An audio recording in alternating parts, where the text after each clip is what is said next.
Okay. I did it.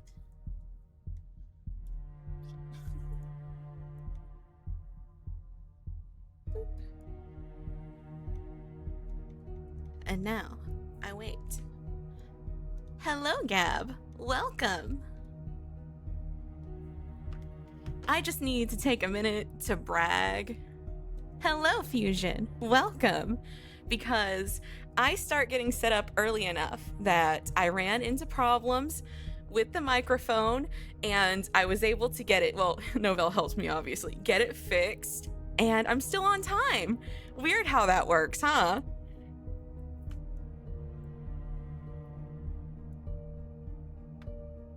Oh my god.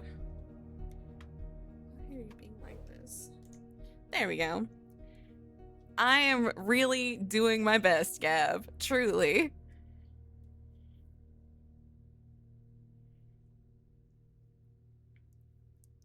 I was having fun until a notification saying MAMIYA time came up. Look, it's, you know, you learn to enjoy, going through absolute misery. Yeah, it's that easy. Just try it, Sans. Just become a masochist. It's so easy. I was just born like that. I don't know what the fuck's wrong with me.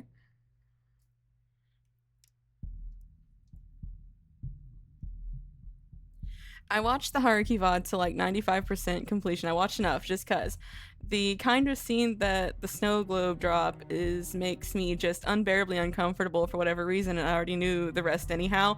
Yeah, it's Haruki's route is really one that I struggle with a lot. It's just the whole thing breaks my heart.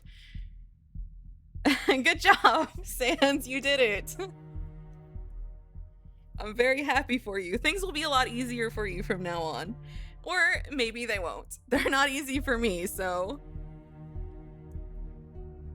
I mean, Sans, you just went through Heavenly Delusion. So. I think you can handle this now. I had a second thing, but I forgot. So, whoops.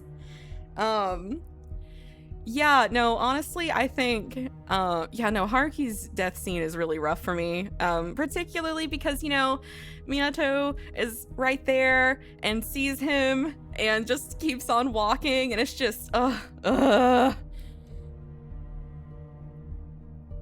And, now Sans, all that's left is to watch Devilman Crybaby. Simple, easy. You might as well just double down on all of the misery, Sans.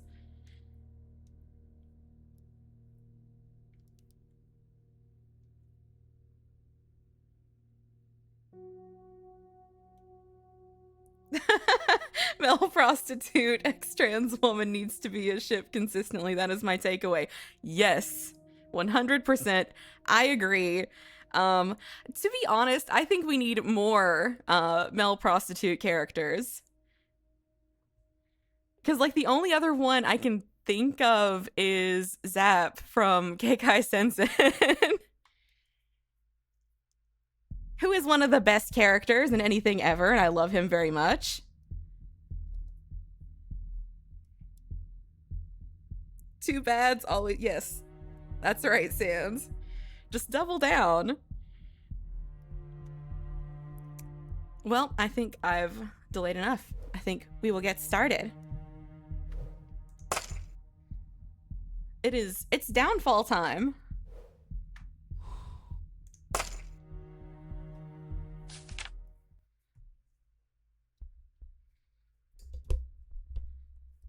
What is this? I could barely hold the book up. A combination of fear and anger were making my hands shake like crazy. What is this? Why must they go through things like this? I mean, they were meant to become happy. I cherished them. I knew they were supposed to find happiness, and yet it's all MAMIYA's fault. They all died because of him. I gently placed the book on the desk. The so-called reality that had taken place within its pages was still somewhat difficult for me to accept. What in the world is MAMIYA anyway? And what's with this story? How did you find your first... Oh, my bad. It's the librarian talking. No, hello, Pink. I also don't know if there's supposed to be music here. I hope it is working. I wonder. Also, Haruki's route really is the lore route, huh? Yeah. You learn that Natsume's death is weird, and you see the real Mamiya in the theater scene. Haruki's Mamiya outright states what it is. Yup. Because of them, Natsume. Haruki's Mamiya went by she, her. Oh, yeah, that's true. How did you find your first job, Natsume? Oh. As I stood there with my head hung low, a girl in a librarian uniform called out to me. It's her! Look at... We just have to take a moment and appreciate how big her brain is. Just think about how smart she must be. First, I accidentally leave my wallet at home, and I have to go back home for it after I had checked out at the grocery store. And now I'm having PC issues because of my own stupidity and messaging from tablet. Oof, rough. Real Mamiya also showed up in Minato's route. Yes, we love her! Think about all the secrets she must have in that cranium. Judging by the look on your face, I'm assuming the director of the story was rather difficult to ascertain. You get stories like this every now and then, stories that leave room for many interpretations. Although, that is precisely why spectators like you are necessary. You know, if I had a penny for every time I was in a library where the books contain the stories of people's lives and are run by dead people, you know? I could see myself reflected in the diligent-looking girl's glasses as she threw me a glance. I have no idea how I'm gonna manage to read this next part, though. It's coming. It made me painfully aware that this was now my reality. My name was Natsume. The very same man who was being mourned. I recalled dying once, but the next thing I knew, I somehow found myself in this place. I must say I'm surprised. There's never been a case of a person who had memories from before they became a spectator. With a smile that seemed to say, and that's why no one even remembers their real names, the woman reached for a nearby pot. I watched as a madder red liquid slowly filled a fancy teacup, making steam lazily rise into the air. I'd have 3 nickels. 3! Dude, that's crazy how Ruina stole from Mamiya. Insane. The woman motioned for me to take a sip. As I did, the rich scent of the black tea immediately calmed my nerves. It's also exceedingly rare to get your own story as your first job. I was surprised myself. I never would have imagined that the world I'd lived in was like this. I mean, inside a book. Well, you see, the people living in there know nothing about the existence of this world. Ironically, they may unearth ruins of ancient underground cities, yet never find out about kingdoms in the sky. I put the cup in the saucer and took a good look around. There was a collection of bookshelves that seemed to go on without end. They reached into the sky, and the ceiling was so high up I couldn't actually see where they ended. I felt as though this place was an amalgam of all the libraries in the world. Congratulations, you've been chosen from countless other souls to become a spectator. The first time I'd heard that, I could barely process it. I thought I'd died, but then ended up waking up in a place like this. It made me seriously question whether or not this entire situation, including my own death, is nothing more than a strange dream. Well, please elaborate, Gav. I need to know about the 3rd nickel. Having said that, I couldn't even remember how I died. When I opened that book, it started with my own funeral. I knew some of the attendees. And now I remembered it again. The tragic fate that befell someone I cherish from the bottom of my heart. You mustn't lose heart. Miss Librarian. I realize how awfully unfortunate it must be to still retain memories from your past life. I have to admit, our Lord can truly be mischievous at times. Thanks for your consideration. Honestly, though, I don't know if I'm really cut out for this. Just knowing I'd have to witness their deaths all over again, There's hardly a need to worry. I'm certain you'll do a splendid job. The woman placed down her empty cup and looks me in the eye with a gaze full of confidence. Remember, you've been chosen for a reason. The room you were in a short while ago will serve as your private quarters, and I do believe I've already given you a general explanation of this facility, correct? Yes, thank you very much. I must say, though... Yes? This place is almost like heaven. She'd explained to me how people lived here. From the private rooms of the spectators to the lavish resting area. Everything about this place was wonderful. I was especially intrigued by the cafeteria, although we technically didn't need to eat. We were still supplied with food for recreational purposes. If only food could just be recreational. Wow, gee, what's the one visual novel I keep talking about? For real? Be careful when you take apart your PC to clean it. I think it'll be fine, but I'm saving the full story for Discord. It's probably just some silly thing. Computers are more, resilient than you might think. The peace and comfort I'd never known in life was easily and readily accessible here. Back when I was alive, I thought the happiest place in the world was under my warm sheets. But this place blew everything I'd known out of the water. While here, a wealth of wisdom, pleasure, and bliss will be at your fingertips. As one of the chosen, you can have it all. And finally, allow me to introduce you to your work area. Wow. This room here is central to the work of spectators and librarians alike. Try not to stray too far unless you risk getting lost. I'm sorry. You needn't be. Make sure to steer clear of the darkness, however. Get too close and you won't be able to come back. Her words sent a chill down my spine. I took another look around as she led me onward and saw... books. Books as far as the eye could see. The paths between the bookshelves felt like they could go on forever. A single wrong turn would likely leave you trapped in here forever. How do you reach books that high? It's what we librarians are for. The fact that she actually heard my silly mutter made me blush. Don't hesitate to call us, should the need arise. We will always bring you the materials you need for your job. Of course, we will also help you if you find yourself lost. Right. I feel like it wouldn't be long until I'd need her help. Do you manage all these? Yes, though since their numbers keep growing without end, there are ones even I don't know about. I imagine so. I saw books placed next to each other that seemed almost identical at first glance. It's so strange. It's supposed to be my first time here, yet something about the place feels almost nostalgic. Oh, but that's only natural. You humans used to be here before you acquired your bodies. I was? Yes, humans are beings of the Creator, and as such, they are bound to pass through this world and the heavens. Yet in order to manifest as beings of flesh, they must also pass the river of oblivion. That's why the people down below don't remember the existence of this world. I see, that would explain this odd feeling of nostalgia. Normally, as people become spectators, they cross the river once more, which leaves me wondering why you still retain your memories. But I suppose there are exceptions in every world. Chuckling, I touched the spine of a book at my eye level. So this book chronicles the entire life of a person from human history? Indeed it does. It contains all the established historical truths. Historical truths, despite the sheer amount of books in here?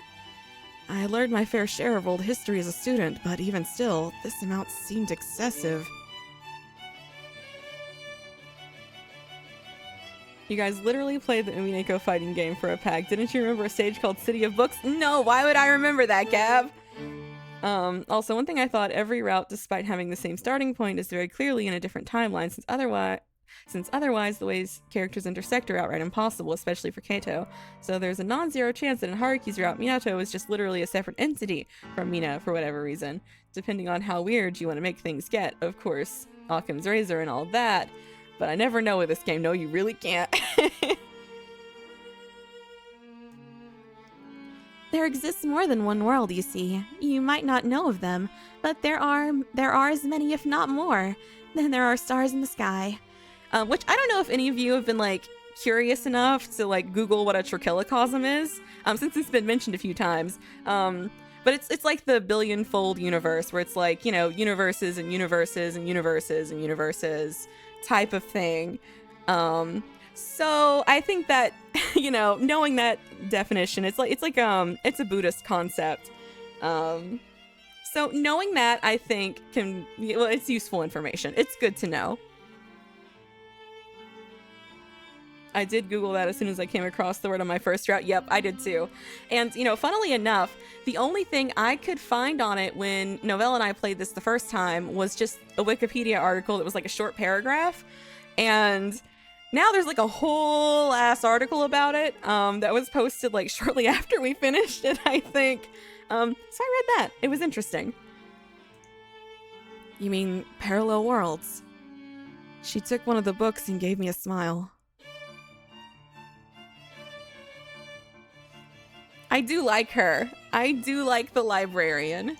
She is very cute, even though her brain is so big. In some worlds, certain wars never came to pass. Others are inhabited by radically different types of animals. Many of these books can't even be imagined by someone from your world. You're saying there are even worlds like the ones we see in fantasy novels and such? Indeed, although that fact alone holds little significance in your case, considering they're not the worlds you'll be responsible for.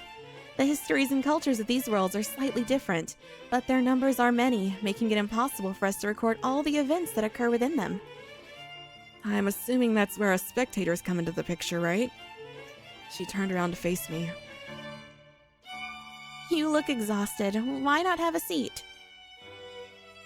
I've already explained your job as a spectator, but I imagine the repeated observations gave you some new questions, so I will explain it all over again. Please do. People tend to dislike my explanation due to being too verbose.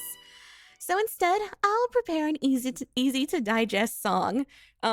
Everyone get your eyes glued. It's gonna go very fast. I'm gonna do my best to read it. It's happening. Just read real fast. I'm gonna try my best. I don't think I'll be able to keep up. You did? Please listen. So allow me to explain a spectator's job. The world has many possibilities that will probably be considered. You should know that this now thinks the observed world a few times. The amount of what-ifs is countless, I see.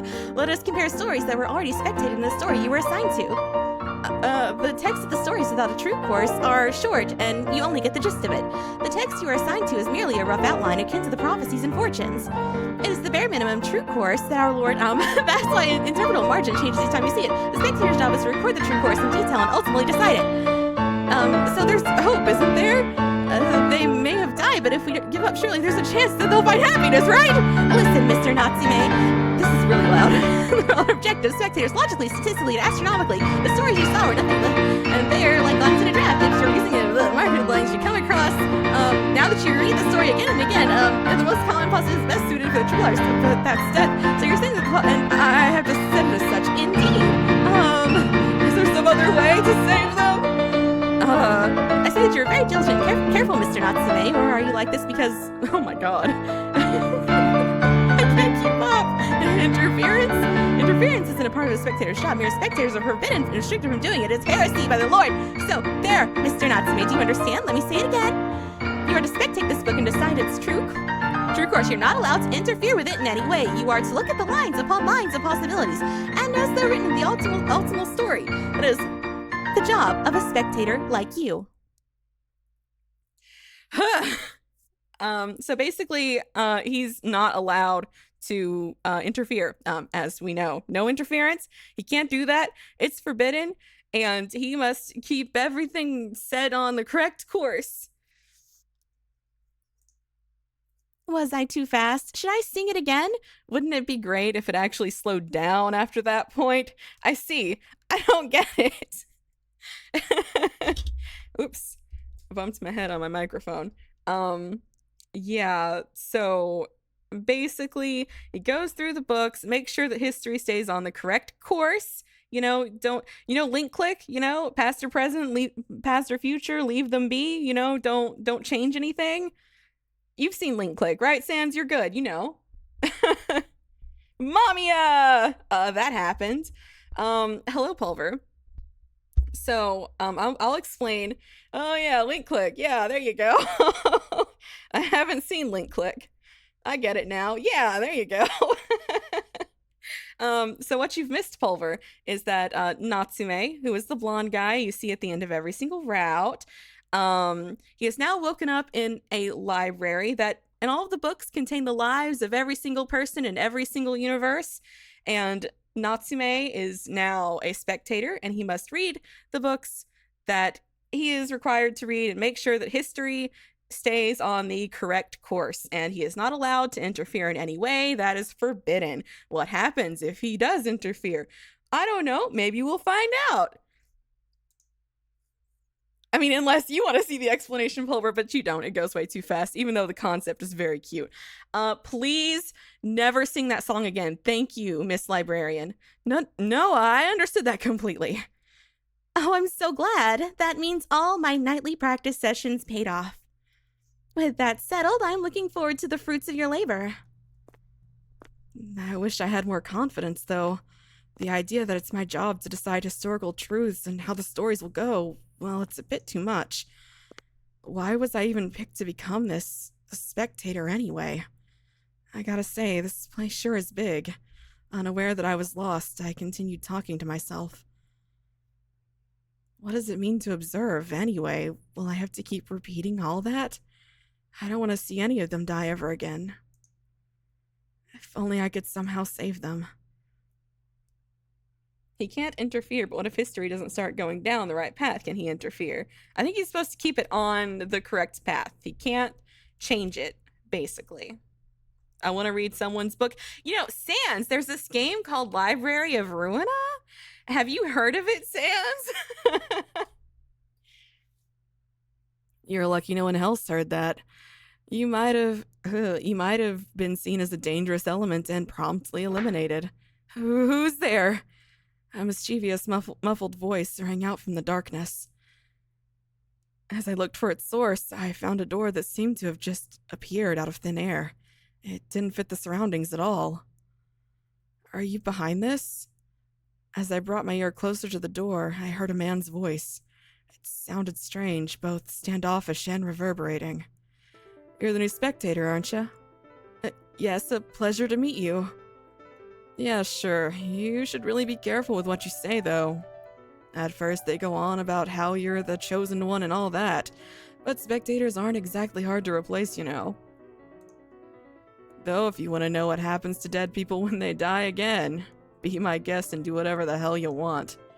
What the man had told me from beyond the door sent a chill down my spine.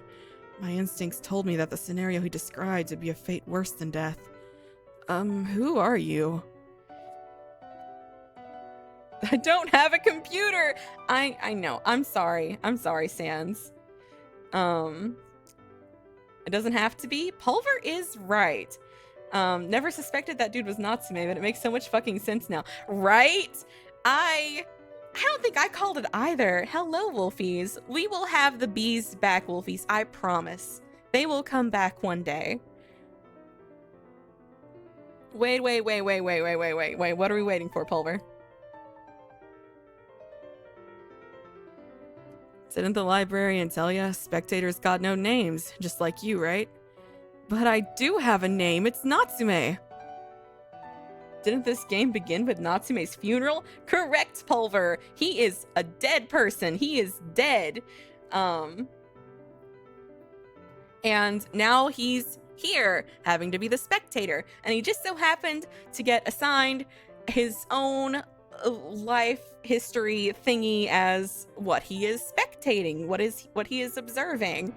And he also happens to have memories, even though he's not supposed to. Spirit's role never really hinged on him being anyone in particular in mind.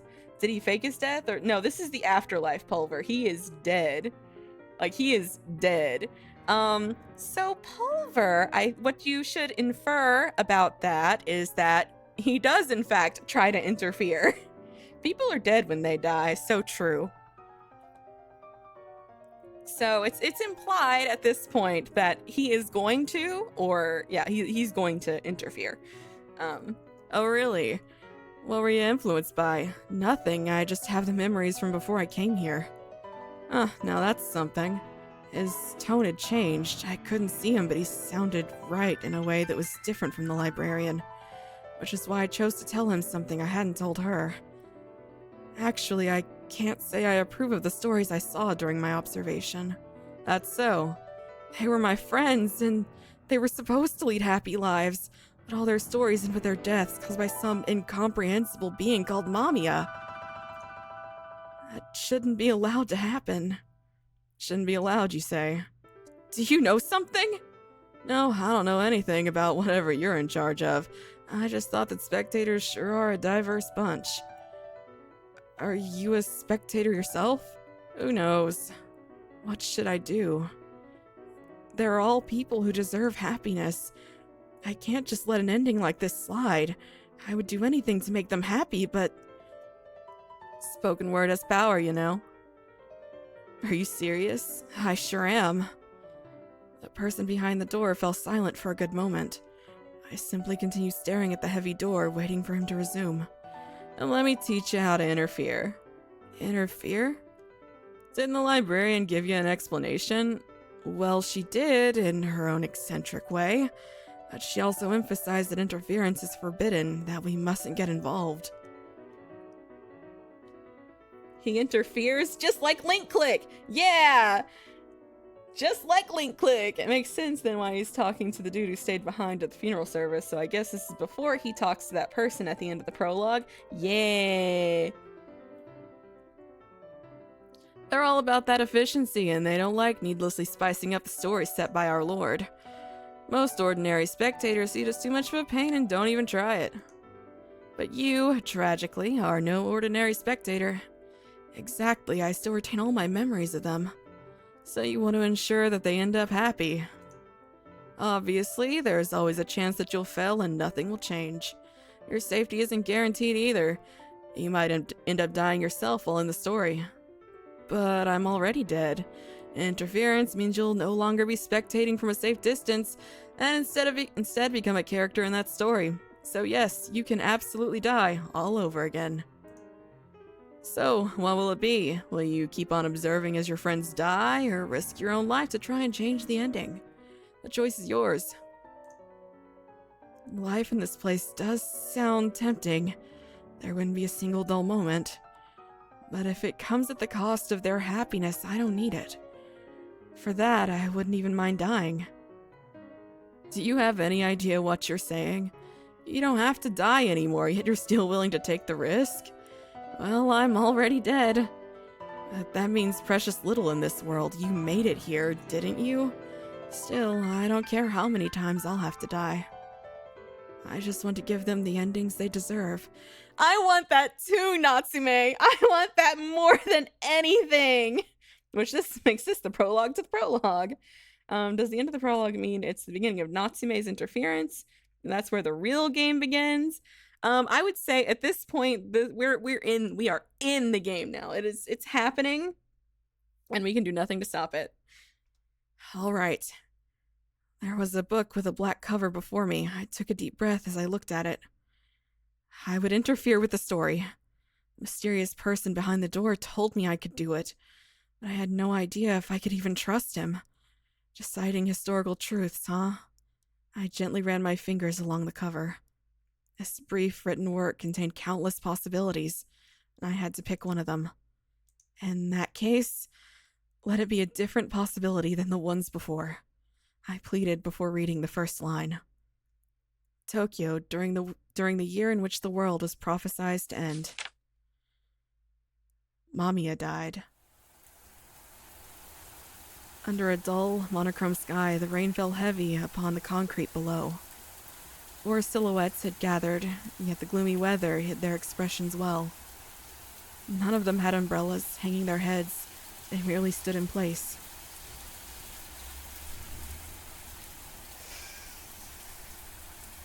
Nothing to stop it. Just close it, idiot. Look, Natsume's doing his best fusion. These guys.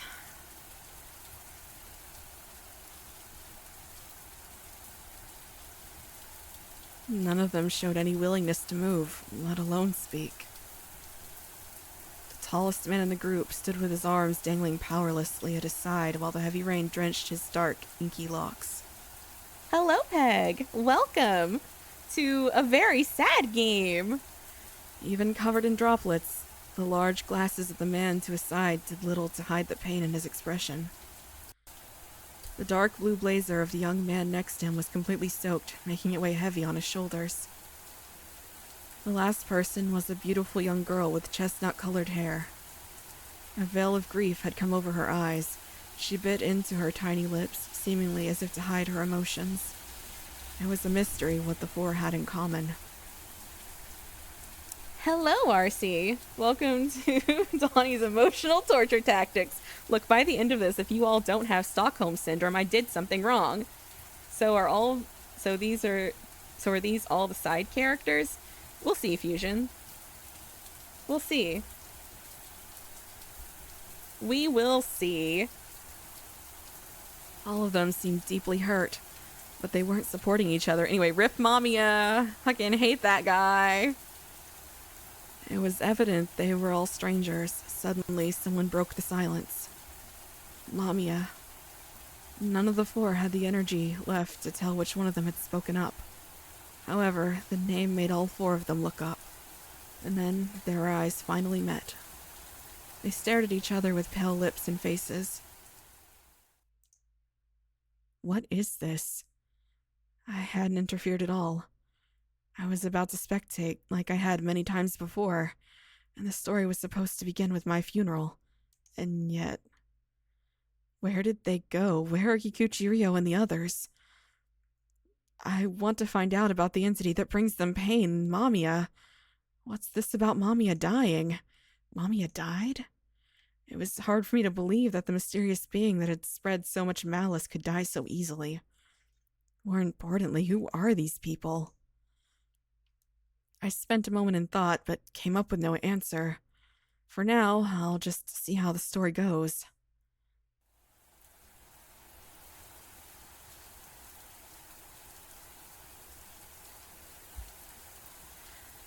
Oh, this man. Oh, these people. Excuse me, one coffee, please. And another one for me? How about you two? Isn't this a familiar man? We've seen this man before. The tall man looked questioningly at the two in the school uniform, who ended up requesting the same order as him. The waitress took their orders and walked away, once again leaving the four people to their awkward silence.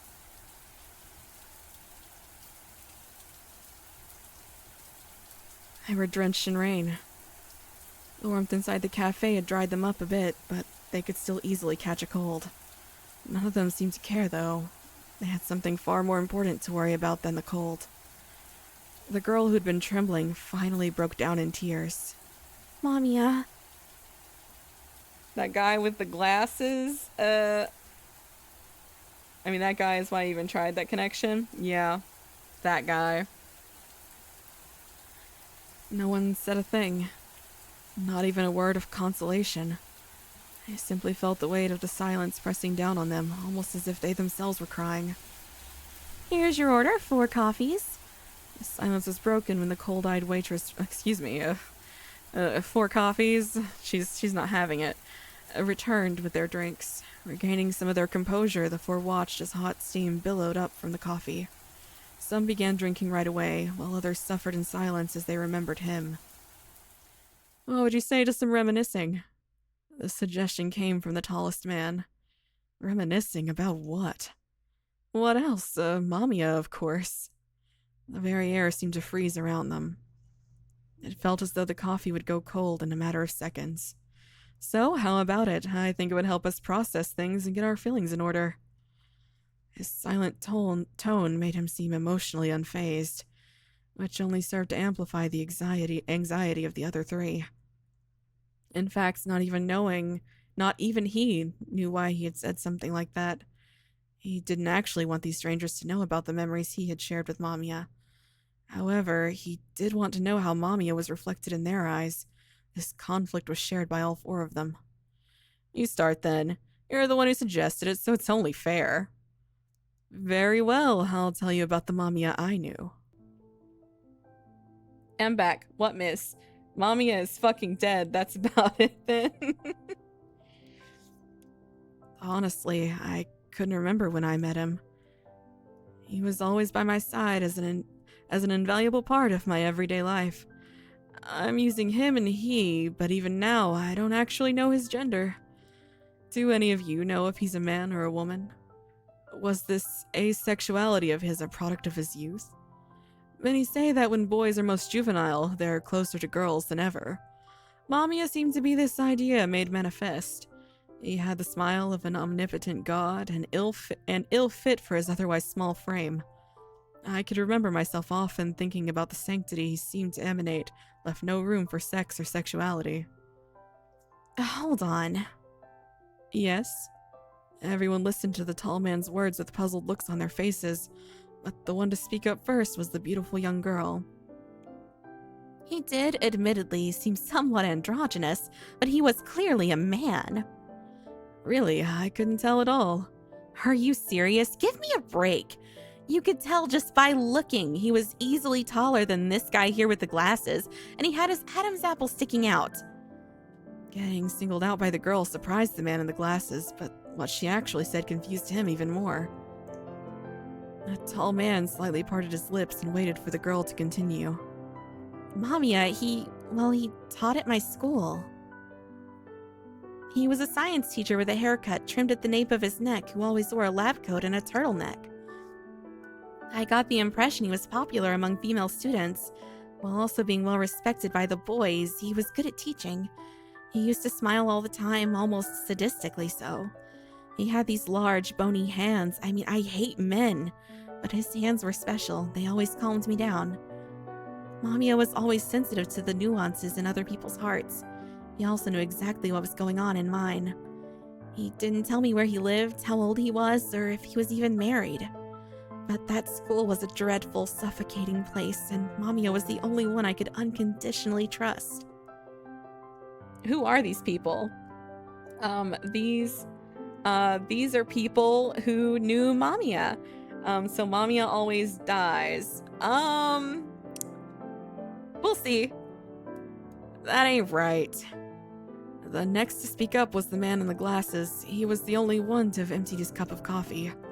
As the mist from his glasses cleared, his eyes met the girl's. He behaved as he pleased, completely unfazed by her scornful gaze. You don't have much luck with men, do you? I hate this guy. Excuse me? Listen, Mommy is a woman. If you can look at her and think that's a man, your standards for guys must be hella messed up. Ew. And you there, Mommy is no child. She's clearly an adult. Oh, really? And what makes you think that? MAMIYA is the only woman I've genuinely loved.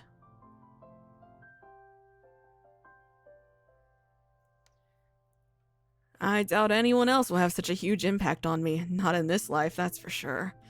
Well, she did have a somewhat masculine way of speaking, I'll give you that, but that's hardly justification enough for outright declaring her to be a guy. There was this unique aura about her, like she knew exactly what she wanted and wouldn't allow anyone to interfere. She was intelligent, insightful, and independent to boot. She usually wore a racing jacket on her shoulders and enjoyed the kind of tobacco only oddballs would appreciate. I inhaled that smoke more times than I can count. It was more than enough for a man to fall in love. So you're just gonna keep quiet like that, huh? I'm guessing the MAMIYA you knew is different from ours. Hey. You listening to us? Oh, sorry, I was spacing out. The bags under his eyes made it clear that he had led an exhausting life. Bach keeps playing in my head, no matter how hard I try to shake it off. What? Bach? Oh, nothing. Forget I said that. Nerd! Do you hate him in a bad way or an affectionate way? I doubt it, considering we saw one of them in Kato's route, so these are independent characters. What if non-binary, though? Though male student here does kinda look like a younger Haruki.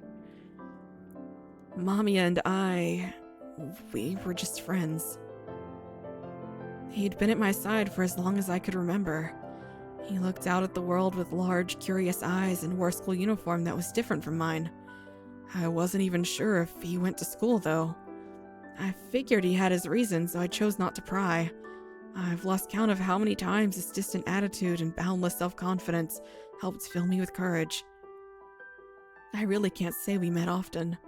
I ran into him now and then and we'd discuss current affairs, but for some reason he still felt like a close friend I'd known all my life.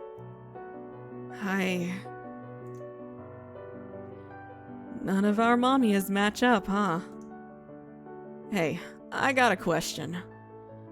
Do you know anyone else who knew MAMIYA? The question, asked in a very serious tone, made everyone else freeze. I asked around about a woman called MAMIYA, but no one seems to have known her. Same with mine, but how is that even possible? He was definitely a teacher at our school, I'm sure of it. I even took his classes with all the other students. Why did everyone forget him? What is MAMIYA, anyway? All 4 of them had something to tell the others. However, none of them can bring themselves to say it, because that would mean denying their own memories as well as their own MAMIYAs. No one said anything after that. Yeah, this gives me the impression that either MAMIYA kills you or you just outlive them. Blackout. The story briefly stopped. I closed the book with a sigh. I'm finding more questions than answers. Ain't that the truth, Natsume? And that's when you came to me, eh? Yes, I figured I should get the opinion of a senior in the field. A senior? Me? Yes, did I upset you? Not really, and besides, you're fresh meat. I guess everyone here would be your senior. I don't mind helping you. I mean, there are worse ways to kill time. Careful you don't get found out, though. I'm aware of the risks. Anyway, I've learned some new things, but all they did was make me even more confused. Like my friends, each one of those people at the cafe were close to their own MAMIYAs, and they were all torn up over his death. MAMIYA had affected their lives, but perhaps it was his death that freed them. At least that's what I thought at first. But it doesn't really seem that way, does it? No, I then considered another possibility, that even in death, MAMIYA might still be tormenting those 4. He may be dead, but he lingers on as a wraith and continues to taint their lives. I'm not saying he's a ghost, but considering he can't be seen, the comparison feels appropriate. If those 4 are actually still bound by MAMIYA, then just like my friends, they might eventually be caught up in his endless circle of tragedy. If I can save at least one person from MAMIYA's influence, I'll do it. But I first need to know what he really is. I bit my lip, bearing the chagrin. I thought I'd come upon a new lead, but instead found even more of MAMIYA's victims. I left alone. He would bring misfortune. If left alone, he would bring misfortune upon people other than my friends. Suddenly, I heard the sound of a finger snapping from behind the door. Relax, newbie. Huh? Weren't you told that a spectator's job is to observe? It's kind of like star reading. You sit back, observe, and see new trajectories. That lets you predict what the story needs to become the historical truth mankind would follow. The first step for any spectator is to unravel each and every cause. Unravel each and every cause? Well, it ain't uncommon for new characters to show up.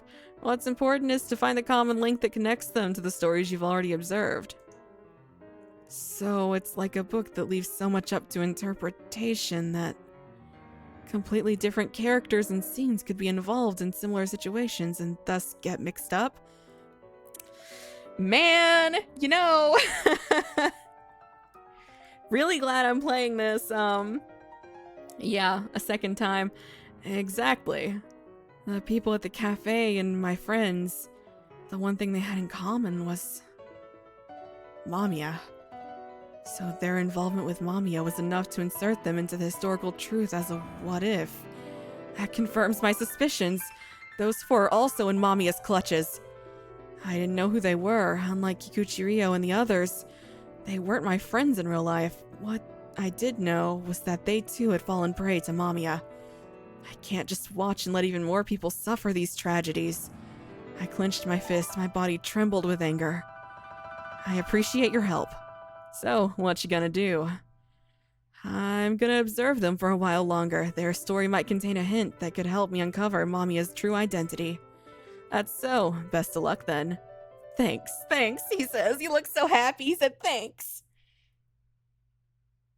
As though it wasn't already obvious they were affected by Mamiya. Look, Natsume is doing his best. Head empty. Or perhaps more full than others here, at least. All right, I walked over to the books and took a few moments to gather myself.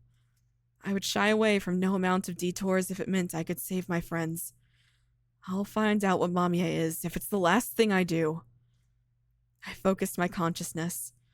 It was something I had to do in order to sink deeper into the story. Leaning forward, I read the line like I always had. Tokyo, during the year in which the world was prophesied to end. I took a deep breath and gathered my resolve. And let me teach you how to interfere. As my senses began to fade, I recalled what the man behind that cold door had told me. I wasn't deep enough yet. I had to go further down. Now's your chance. Bite into your tongue. I poured all the strength I could into my jaw. Ouch! Owie! If you pass out while spectating, your consciousness loses its place and continues to descend, until your soul enters some random schmuck in the masses, and you get yourself a body to inhabit in that world. I didn't know if there was any truth to his words. Perhaps he simply wanted to deceive me and make me suffer a fate worse than death. Even so, if there was even a sliver of a chance that I could save my friends, I had no choice but to do it, no matter the pain. Natsume died.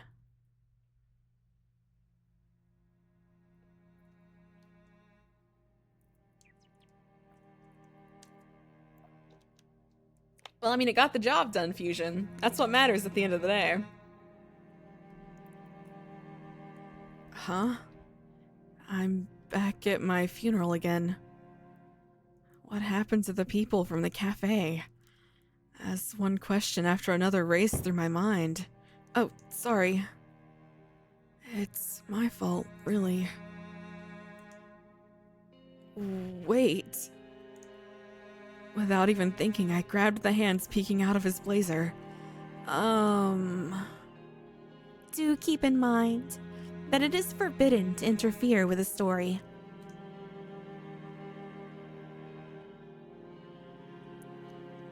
Look, it's the token female character. Classic. Sorry, it's nothing. I see. I'll be going then.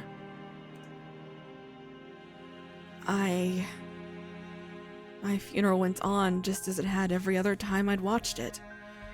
And no matter how many times I went through this, imagining their pain as they approached the casket always hurt me. Natsume. How do they see me? Under usual circumstances, spectators don't retain any of their past memories. Due to this, your situation, a case in which the spectator has memories of their past life, and is involved in a story related to themselves before they died, is complicated to say the least. When you begin spectating, you descend into the present of the story and take over the position of a nameless character. Natsume's an NPC! That's how it works. Take over? But then what happens to the life of that person? Whatever do you mean? A single member of the nameless masses hardly has a life worth a story. I wouldn't concern myself with it. Focus instead on spectating. That makes you an NPC as well. Well, that makes sense, to be honest. I think that checks out. As a result of all that, I would be perceived differently than the Natsume Soichiro, that's the last name, being mourned right now. That was how it was supposed to be. Although I realized this had been put in place to prevent unnecessary confusion, it still vexed me not being able to call out to them as Natsume. As the funeral came to an end, people began to file out of the church. If I didn't do anything here, the story wouldn't change one bit. In each of their perspectives, Mamiya would trifle with their lives, resulting in their eventual deaths, and interfere with the story. I'll make all of them happy. Excuse me, are you Tojo Minato? Huh? Oh. Yes? I have something to tell you. It's about Natsume.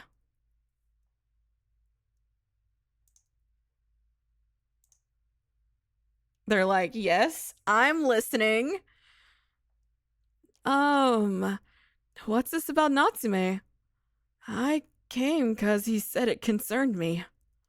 Huh? You too. You too, Rio? I thought it was just about me. Thank you very much for What a pain. I'm out. Wait! I thought it was just about me and Natsume. Why are the others here? Is this a new kind of prank? I gotta say, using a dead person for something like this is in really bad taste. No, I have a message from Natsume. He's really trying. He's just making it up as he goes. Start a friend group. The lack of loneliness will stop MAMIYA. What? And it's related to us? Kato's so excited. Yes. Look at this. I pulled out a single piece of paper from my chest pocket. Look, it's Natsume's handwriting. I got it from him when he was still alive. While he was still alive. Yes. Actually, I had written it up during this very funeral. I may not have looked like Natsume Soichiro, but I still had his handwriting. He's really doing his best. I love Natsume. The four gathered around the piece of paper on the bench, looking like scientists faced with a tough equation. Why would he? It's like he knew he was going to die. Is this his will? An informal one, at least. An informal will. Some people write them down in case they die. That's right. Normally, this kind of note would include the person's hopes and requests, like whether to keep them on life support, what to do with their wealth, things like that. But this one has 4 names on it. Kikuchi Ryo, Tojo Minato, Morichika Haruki, Suo Kato. The names of the 4 of you gathered here. What did Natsume want of us? I love Kato. Kato's so excited. This is what's written on the paper. During the month before my burial, please gather every Friday and decide what to bury alongside my casket. This is what he wants. Of the 4 of us, you mean? Yes, that's what he means. Even though most of us don't even know each other? Yes. The hell is he thinking? He wants us to choose what to bury with him? Is that really Natsume's wish? It is, yes. Yes, it is. He entrusted this to me. Unlike a standard will, this doesn't hold any legal power. So ultimately, the choice is yours. But Natsume wants you to properly process his death. Also, everyone's wearing a suit and tie, then Kato just has a shitty looking jacket. Maybe he just got back like from his lacrosse practice or something. Like, oh, just enough time to make the funeral. That's what I think anyway. The contents of the note were so full of regret and self-love that even I wondered why I had written it. Strangely enough, though, it really did seem like Natsume had jotted all this down while he was still alive and entrusted it to me. Since I had no memories of how Natsume died, I couldn't help but feel that way. Count me out. But this funeral's enough of a goodbye. I don't have what it takes to drag Natsume's death around for a whole month. Rio... I understand.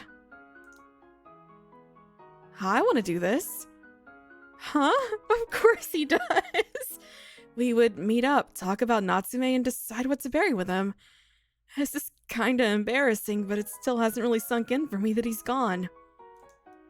Even after all this, I would probably just go, oh, he's gone, and then completely forget about him within a few days.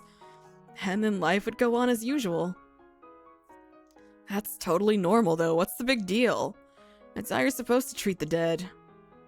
You don't have to say it like that, though. You're right, it is normal, but that's why I don't want to end like this. Like it's nothing. I wanted to properly say goodbye to him. I want to do it as well. Minato. He's right, I still haven't properly processed Natsume's death. When he died, I wished I'd been kinder to him. I regretted not talking to him more. And that's the kind of regrets that stay with you your whole life. So at the very least, I want to sort out all my feelings and do it the right way. God, I can't stand gloomy shit like this. Death should be the end of people, damn it.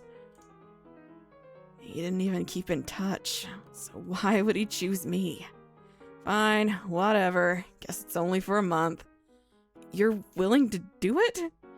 Yeah, but we're strangers once it's over. Kaito gets to be important. Good to be important. Good for him. My brain hurts. It's okay. Just buckle in. Just get comfortable. Don't think too hard. There's no reason to think too hard yet. I know you want to get out, you know, the red yarn and start making connections, but just, you know, just settle down. Little do you know you're getting a girlfriend out of this Haruki. Hell yeah. Kikuchi Ryo, was it? Yeah. I won't force you to do this, but I would like to know what Natsume spoke to you about. Is that bad? I won't be much help anyway. That's hardly a problem. Okay, then I'd like you all to meet up in this church again next Friday. Hold on. What's your name? My name? Oh yeah, it's kind of creepy how you know all our names. We don't even know yours. You didn't tell us how you knew Natsume either. Quick, Natsume, think! Think, Natsume! What name was I supposed to use here?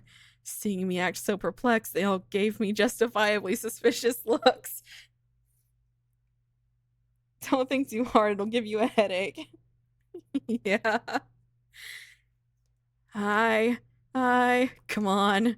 Hurry and think of a name. My name is Natsume! Fucking idiot. Oh. I said it. I went and said it. Huh? Are you related to Natsume? I don't think so. I didn't see this guy among the relatives during the funeral. Are you... Their distrustful looks only made me even more uncomfortable. I couldn't think of anything else. Should I have just blurted out a random name? Well, obviously, anyone with 2 brain cells to rub together would have done that. After seeing them die one by one, getting to finally meet them face to face made me act greedy. If at all possible, I wanted them to call me Natsume again. And this is what it led me to. You think you're too good to give us your real name? Talk about being arrogant.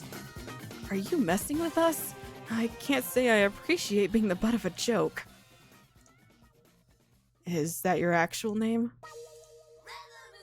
I didn't expect to be in such a deep mess.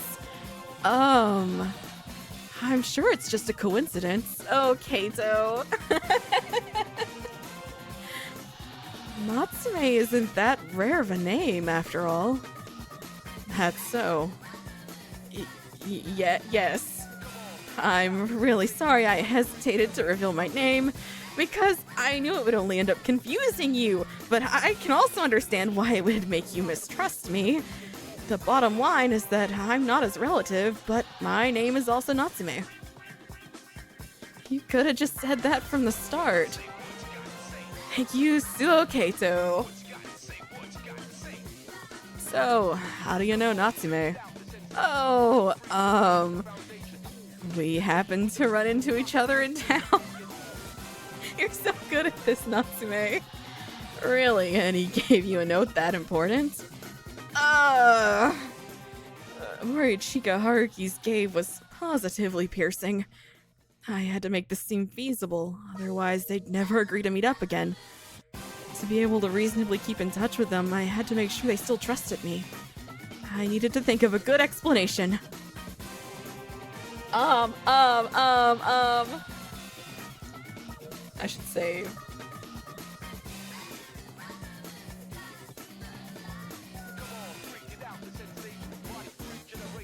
Let's remember Natsume's personality. Please remember Natsume's personality. His personality? Yes, he was like the air, wasn't he? Hard to fully grasp. I really did meet him by chance when I asked him for direction in town. When I told him my name, he said, "What a coincidence, it's the same as mine." And we hit it off right away. Oh, yeah, I guess I can see Natsume being fond of people sharing his name. I agree, that does make sense. Really? I can only assume he entrusted this note along with this role to me because we had the same name.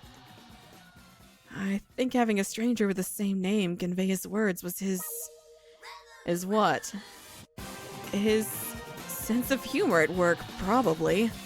That ain't funny, though. Never has been. Well, screw it. Friday, right? I just gotta come here? Yes, please.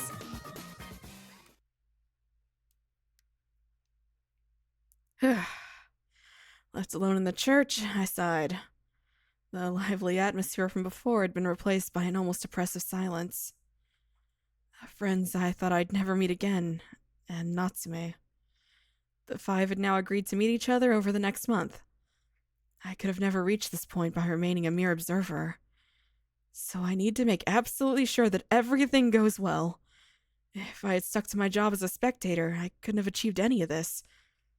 It was a result of my ego, a clear consequence of my interference. I changed the story. My words reached no one. However, saying them out loud filled me with a clear, conscious realization of what I'd just done. The realization that I'd interfered with the laws of this world. Coupled with the guilt of having broken the rules. It was like a shackle. I keep burping, oh god. Weighing me down. Even so, no matter what obstacles I'd have to face, I will save them. I wonder if that'll go so well. The voice coming from behind me jolted me to alertness. Maybe I should start preparing your friends' funerals for when you fail. It was a voice I could never forget. A voice I'd cursed even in my dreams.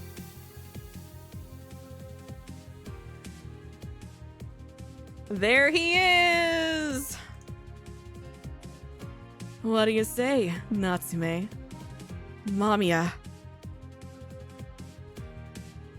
How dare you show yourself, you vile being! Yeah, begone, MAMIYA! I'm glad your penchant for the dramatic is still alive and well, spectator. How do you know that title? How indeed, care to wager a guess? A wave of his hands made it obvious that he had no intention of giving me a proper answer. I had a million questions to ask him. Why was he killing them? What was this so-called trichillicosm that supposedly awaited them beyond death? Someone get this man the Wikipedia page. And most importantly, what even was MAMIYA? Swallowing my numerous questions, I simply glared at him. I don't care what goes on in your head. That changes the moment you start putting their very lives on the scale. Blah, blah, blah. I won't allow you to drive those innocent people to their deaths. In response, he grinned, his face full of joy. Driving them to their deaths, you say? A thought born from the mind controlled by science. What? Let me ask you this then. Why do people fear death? He merely squinted, but that alone changed the very air in the church. Oh, working now. Weird. I didn't see a Nana joke. I didn't see it. MAMIYA, where are the titties? Just be patient, Sans. It felt as though he was trying to assert dominance over this entire place. And he wanted me to know it, too. No one really knows death. Tell me, did any human in this world ever experience true death? Humans don't even understand whether it's good or not. They're simply controlled by this preconception that it's something to be shirked. No. People fear death precisely because they don't understand it. In the world we live in, a single death means the end of it all. Once dead, you can no longer meet any of your friends or family. You can't change that fact. So you're saying it's all good as long as people get to live for a minute or a second longer? That's not what No, that's exactly what you meant. Death scares you only because you're dependent on your body and honor. What a simple, materialistic line of thinking, devoid of wisdom and reason. I'm only talking about good lives. It wasn't just their deaths I found issue with, but their way of life too. Admit it, it's because you MAMIYAs, they all ended up miserable. Are you really sure about that? From a different angle, you could say MAMIYA saved them. Can't you perceive it that way? What? Humans don't know death. It's only their fear of the unknown that drove them to view it as something evil. And so, by granting them an unknown death, MAMIYA saved them. Because, you see, salvation at the hands of death was their truest, most earnest desire. How did you feel about their predicaments, anyway? Did you think they would have eventually found happiness if they'd continued to live, bound in their personal cages of isolation? Yes! As long as you're alive, you're able to start over. The possibilities are endless. My, what an awfully cruel thing to say. The temperature around us decreased. You witnessed so much pain. Yet you continue to tell them to endure the torture that is their lives. You would continue to tell them to dream for a better future. Am I getting that right? No. Try as you might, your snake tongue will not lead me astray. Yeah, you tell them, Natsume. Yeah, my messages weren't popping up on stream for some reason. Anyway, the joke. Hey, people with the same name can coincidentally meet. Just ask the Nanas. Yes, I can see it, Pink. I'm filling in for Novell. Endless possibilities, like Sonic, just like Sonic. The greatest error in the good lives they had is the appearance of the illusion calling itself MAMIYA. Oh? Everything you've said is subjective. A self-centered evaluation rooted in arrogance of sophistry. Nothing more. Natsume, you have such a vocabulary. It's all that time spent in a library, I guess. They were similar. MAMIYA worming its way into their lives made them lose sight of objectivity, and it's why they ended up consumed by a subjective illusion. You forget that you were very much at fault too. They sought us. We merely answered their call. You're wrong. That was because MAMIYA, because you made sure to close their means of escape. Yup, he sure did. Little bastard. At this time, I'm putting an end to your schemes. Will you now? I'll lead them down the path to salvation, even if MAMIYA appears. Natsume Soichiro. A stellar body, coupled with a wonderful soul. I can't read. He held his hand out and looked at me with a thing of beauty, then swung it down. I'm almost jealous. His eyes burned with sarcasm. When I returned his gaze with a scowl, he quickly changed his expression. But you still don't understand a thing. Tell me about it, MAMIYA. His implicative words made me scowl even harder. What do you mean? The man simply laughed at me before turning around and walking toward the door. Let that question torture you, nameless spectator. Wait, I won't let you do as you... And there he goes. He traded his brain cells for that vocabulary. He sure did. You know, maybe he doesn't even know what the words mean. He just uses them because they sound right. You know, so, I mean, I have words like that where I couldn't tell you the actual definition of it, but I know when to use it. I was back. I just lost the chance to unravel the mystery behind MAMIYA. If that alone wasn't enough, I felt something intensely unpleasant as well. Almost like there was something in my mouth. Glancing down, I realized I'd bled so much from my mouth that the blood began to form a puddle on the floor.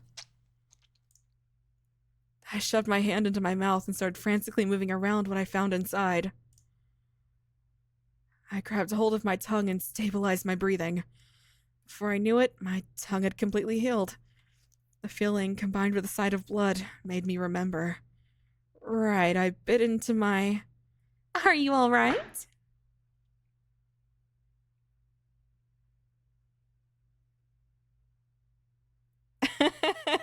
I want to curse the stream with if MAMIYA X Natsume exists on the one site. It would blow my mind if there exists a single drop of MAMIYA Rule 34. I would be amazed. Because like 12 people know about this game. Maybe one of them just happens to be a degenerate. Oh, Miss Librarian, this is just... You appear to have returned while in the middle of spectating. It's hardly an uncommon occurrence, so don't let it bother you. Huh? Could I really just ignore all this blood? Wait, what? The fresh blood I'd bled onto the floor moments earlier was nowhere to be seen. More importantly, how did your work go? Did you see any major flows in the story? Did you see the stars shift? It's going well. I averted my gaze and did so almost unconsciously. I went against what she'd told me and interfered with their story. How would this smiling, bespectacled woman react once she found out? Just thinking about it sent drops of cold sweat down my back. Most excellent.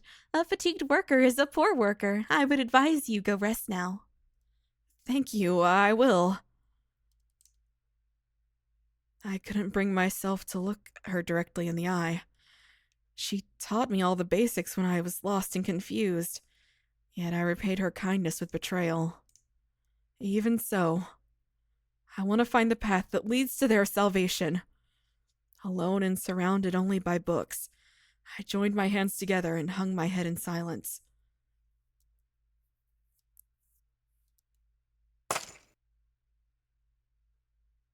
One thing I'd learned while on the job was that spectators had access to 3 world layers. The upper layer was the world I inhabited right now, a place where, book in hand, I flipped through the pages and read the stories set in writing. The lower layer was the world of the living, a place with fresh air, physical bodies, and everything else people needed to lead their lives. The middle layer was where we spectators would observe the living, while here I could look down on the lower layer like an astral projection. This is also where I watched the tragic fates of my friends unfold before my eyes, and where spectators would usually stay whenever they were in the middle of reading stories. The bird's eye view offered by this layer would allow spectators to have a full grasp of the story's flow. Looking back at it, I was already able to interfere with the story before the start of the funeral. I even recalled briefly addressing my friends. The librarian must have known that too. Apparently, that was only allowed so I could decide which character to focus on. I dreaded to imagine the scolding I would receive if she ever found out the true extent of my interference. There are 15 MAMIYA fics on AO3. Are any of the MAMIYA X Natsume? They must be, right? Like, they must be.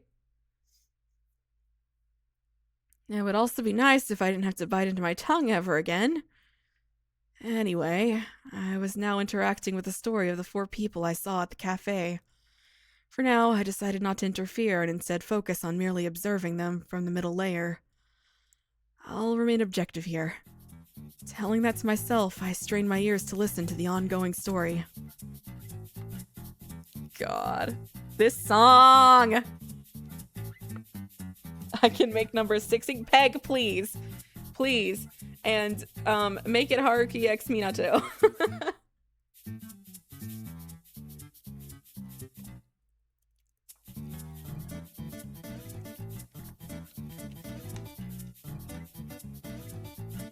One. And it's a single chapter in a travel collection. That's insane. Wait, who are the others? Gab, I need an itemized list. I mean, of course I can always go look myself, but I'm busy right now.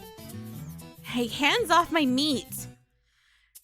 Go eat the bok choy or something. What? But that's Toma's! Bok choy, I'll happily eat it if you don't want to. That's not what we're talking about. If you don't take your meat, it'll be gone before you know it. This fatty knows no restraint.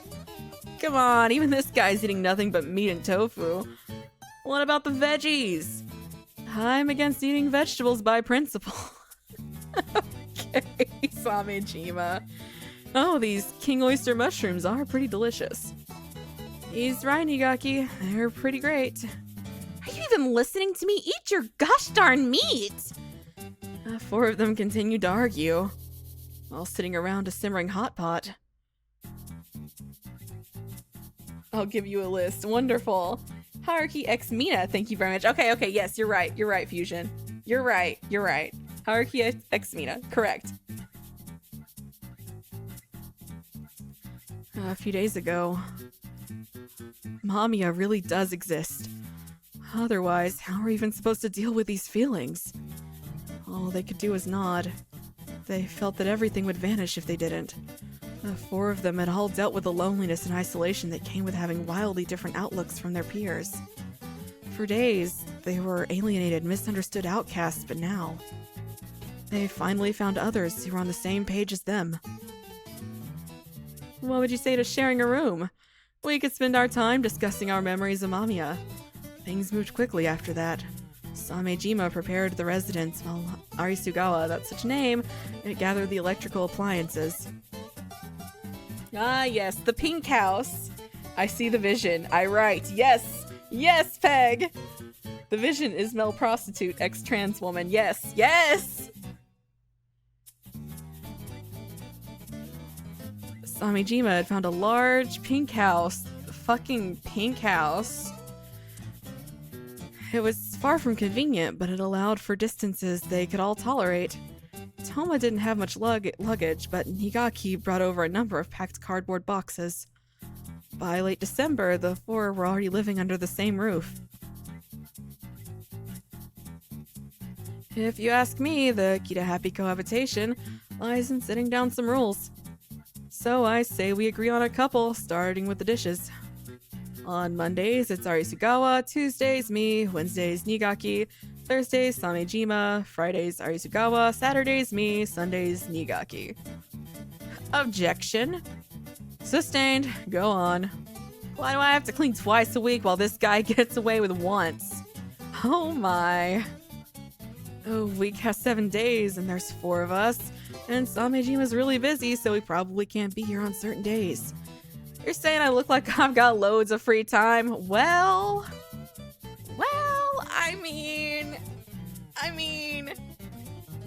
I mean, you do.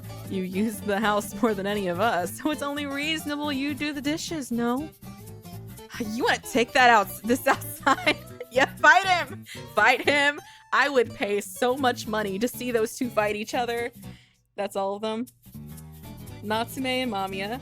Natsume, Haruki, and Mina, Arisugawa, and Toma. Really? Really? Arisugawa and Mamiya. I can see that. Nigaki and Toma. Okay. Arisugawa and Samejima. I want to see them fight. I have sent Disparatium asking their opinion on male prostitute ex-trans woman. Because I get the feeling they'd see the vision. Yes, yes! Wait, please calm down, you 2. Whoa there. You're the one picking a fight. Jesus. Hey, it's just dishwashing. Even you should be able to do that much, right? Okay, let's make it so that Nigaki and I take turns washing the dishes every Friday. You okay with that, Nigaki? Whatever. Some distance away from them, Nigaki sighed, then simply left. Oh, I've got a call. Gotta run. And I think I'll go back to practice. I'll head out for a walk myself. And so everyone left, leaving the duty schedule on the table all by itself. Good God! Ah! Jesus Christ! Please, calm down. That's gonna happen a lot.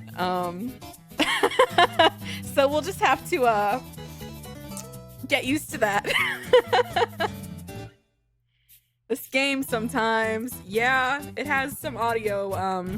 It's a common audio bug. It always happens when Natsume's up here, observing in his little observational field. Is it just me? Were they really ill-suited to living together? Oh my God! Please. Okay, we'll wait for this thing to be over. No music. We don't need it. We don't. We don't need music. Just make it up. Just make up music in your head. It's fine. We'll turn it back on. Natsume, turn the music down. I'm really struggling with the urge not to butt in. But I know I shouldn't. I've decided I wouldn't interfere with them. Hello, Blackjack. Give me a heart attack out of here. I mean, maybe he thought no one else would hear it because he's up in the sky, but he really, he's got to turn that shit down. I need to stay on sharp lookout for hints regarding Mamiya. Oh my God, it came back! Please! That's you! What the fuck? Okay, this is Mamiya's fault, right? I'm gonna blame Mamiya for everything, I think. They just decided to share a room. They were complete strangers who'd literally just met. In my opinion, it really wasn't going well for them. Even my brief observation was enough for me to pick up on their unique quirks. One was really audacious. Natsume, that vocabulary, man. Another would always wear the same expression, which made him really hard to read. The only girl in the group, albeit stunningly beautiful, seemed to be perpetually upset with a generally low tolerance for other people. Only one girl in the group? Gee, that sounds familiar.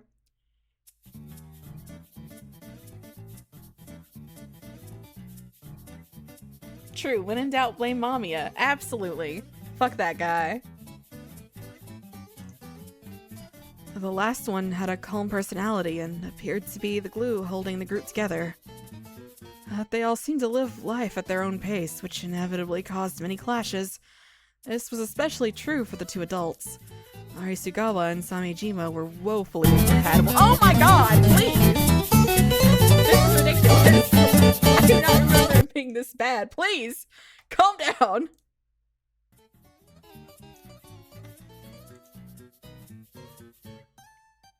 Also, Natsume really likes emphasizing how attractive Nigaki is. I, for one, think that Natsume is bisexual, but I might be biased. Oh, Arisugawa, have you seen Samejima by any chance? What do you even what do you even want with that impotent jerk? Okay, Arisugawa. He was even more upset than usual. Toma, however, didn't seem particularly bothered by the other's tone. We've got a delivery for him, so I figured I'd let him know. And what'd he get? His monthly order of Viagra? Arisugawa, please. Considering how cool it is, it's likely something raw. Raw? Arisugawa's eyebrow twitched. Toma wouldn't place the cool box in the living room. There's probably organs inside. Nigaki joined in on the exchange. Come on, Nigaki, you shouldn't say that.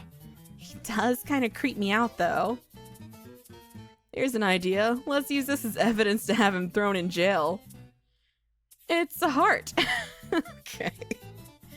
A large shadow dropped over the box. It was Samejima. His sudden appearance made Nigaki put on a feisty expression. This is for you, Samejima. Okay, so they're fucking, right? Natsume is a simp through and through. He was a big Mina fan. True! Arisugawa, sir, why do you supposedly know about Samejima's dick? Thank you very much. I'll go ahead and tuck it in the fridge. Ooh, wait, did you just say heart? So it really is an organ. Are you planning a transplant like some kind of mad scientist? Oh, don't be silly now. I'm going to eat it. Man. You're going to do what? Are you a vampire? Ew! It's an animal heart. I had it ordered fresh from a butcher shop I frequent. An animal heart? A cow's heart, to be precise. If it's fresh, we can have sashimi. In fact, why don't we have just that for tonight's dinner? Can we? I would gladly. Not so fast. We agreed to have a takoyaki party tonight, remember? Please. We were doing so well. This fucking pink house, man! Male prostitute and trans woman feels like either an American government expose of a conservative or a really good love story that ends in tragedy. Either way, sure, let's see it. Maybe Arisugawa stays angry because it makes the sex better. You know what, Sans? Despair vibes with it. Beautiful. We did? Oh, great. Just when I thought we were out of the woods, she goes charging back in. Oh, we absolutely did. We even have the octopus. But today's the only day we could have cow heart sashimi. Nigaki, would you mind if we postpone that takoyaki party? I need to give the pan back tomorrow, though. Oh, I see. And he falls silent. It's your fault for buying something that made a mess of things. Oh, is it? How to be young and so easily manipulated. Visibly annoyed by the pitying looks he gave them, the two students looked away. By the way, just how much of the fridge are you planning to occupy? Like, seriously, a heart? Want me to shove your goddamn heart in the fridge next time? Oh dear, I see the 99er among us sure is busy opening and closing the fridge. Compared to how much of this place you occupy, that seems like a minor problem. Come on, Arisugawa, will you please give it a rest and get the takoyaki pan already? Samejima, I think you really should hurry up and put it in the fridge. And ignoring the two, Arisugawa and Samejima stood up and slowly closed the difference between them. With a table at the center. You know what? You're right. They might be fucking. No, they are. They're definitely fucking. I'm starting to think there's an audio glitch or something.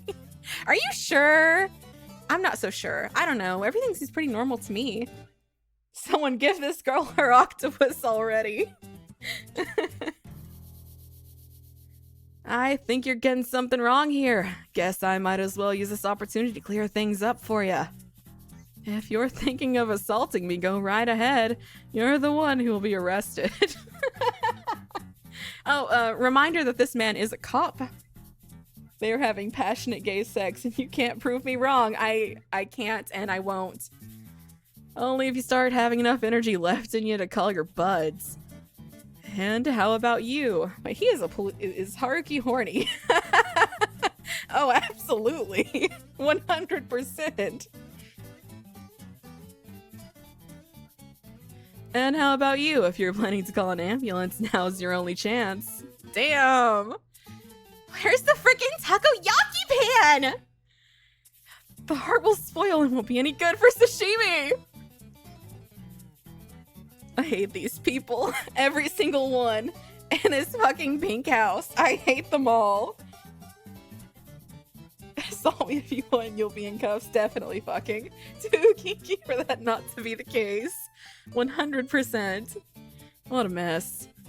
Back off, music student. Go ahead and eat the goddamn heart if you want it so much. Nigaki, there's a shop near my workplace that specializes in takoyaki.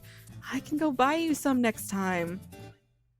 That's not the issue here. I decided that I want takoyaki now. This has already been set, so don't you make a mess of it. Go on, be nice and heat up the takoyaki pan. And I can just go ahead and eat the heart. I need permission first, also. Wait a sec, Toma, aren't we having takoyaki? You're not planning to stuff your face with a raw organ, are you? Honestly, Nigaki, we can eat takoyaki whenever we want, but cow heart sashimi is a rare delicacy, you know? I'm not interested in organs! At least give it a try first. Even Nigaki and Toma were arguing now. I hate this fucking pink house. Haruki is horny, but is he horny when it comes to Mina? Well, they're in love, so... I don't know how to turn off the profanity filter on the mobile app and it irks me. Searches have not helped. Pink, I keep the profanity filter on purpose because it sometimes just makes it just makes sentences way funnier because they could be blocking out something totally harmless and you can just put whatever word you want in there. Could you imagine you're getting out of this room and suddenly goes the bass line as loud as possible? Yes, I can't imagine. Okay, but you've confirmed on multiple occasions that Novella's never had sex, so for what it's worth. True. Fusion.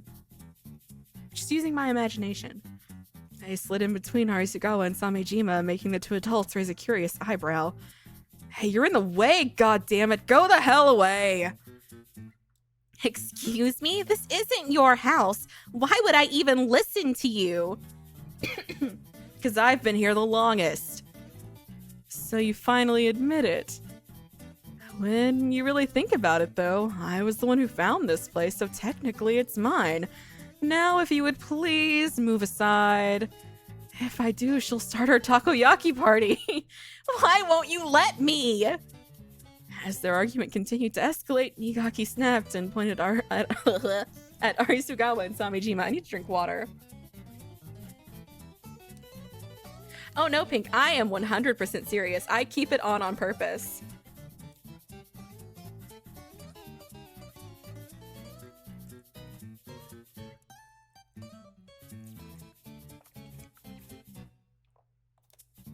This is just a family. They have two dads and everything. As their argument continued to escalate, Nigaki snapped and pointed at Arisugawa and Samejima. Why are you two acting so big anyway? With your backs against the wall and stuff? You're being like MAMIYA!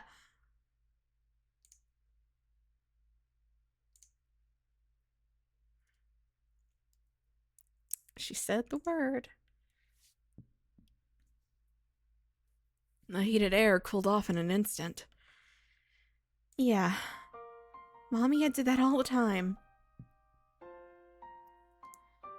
MAMIYA liked standing next to walls. What a trait to have. Ah yes, the thing most distinct about MAMIYA. Liked to stand against walls. She'd wear that usual grin of hers and keep observing me with her hands joined behind her back. It was like he'd carefully weighed each of his words before uttering them. And because he'd always stand next to the wall, I often had to turn my back to large open spaces, which made me feel sort of helpless in a way. Interesting. MAMIYA stands next to the wall.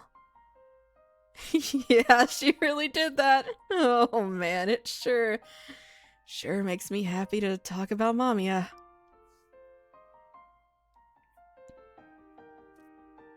Is that a consistent MAMIYA trait? Standing with your back against the wall like Sasuke? Alright, so we have Fusion standing in for Novell. We have Sans standing in for Novell. Anyone want to make a DBZ reference? Just, you know, we already got Sonic. We got Naruto.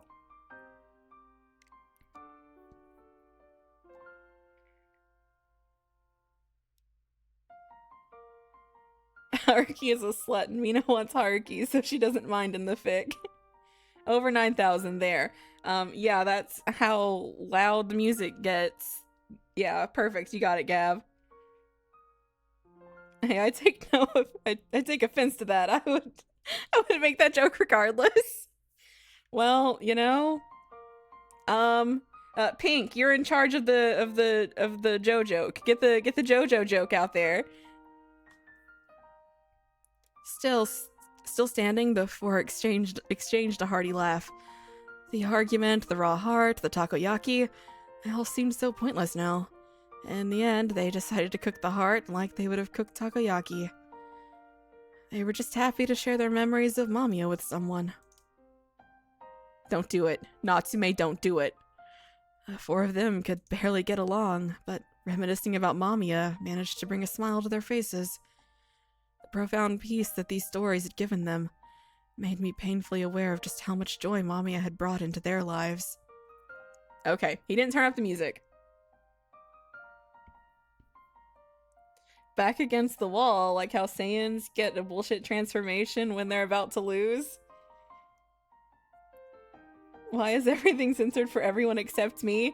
Because you typed it, Pink. I don't think it censors your own things. Only the things other people say. Want to hear a funny story about auto-censor? Of course I do.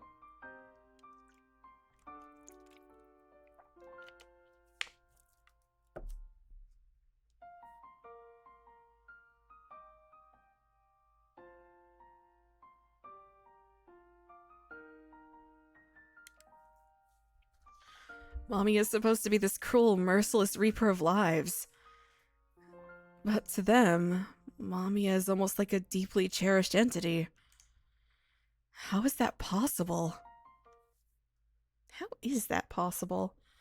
And how is MAMIYA reflected in their eyes? December 1st, Friday. Where's my mouse? Okay, I just wanted to see how much time I had left. 22 minutes. There was this man playing an online game, and his username was Nasser. It got censored because it had the word ass, but the censored name was that, which made it sound worse than it actually is. I love that so much. That's great. And then I had this idea. Oh my god, Kato. I love you. What if we put a letter in Natsume's grave, then dig it up and open it like a time capsule 10 years later? The future us will read how he felt about him. Doesn't that sound great? Well, it's an interesting, fantastical, and wonderful idea. But it might get you arrested for grave digging and vandalizing the dead. The only person... Oh, I've seen that one. Yeah, that is a good one. Oh my god.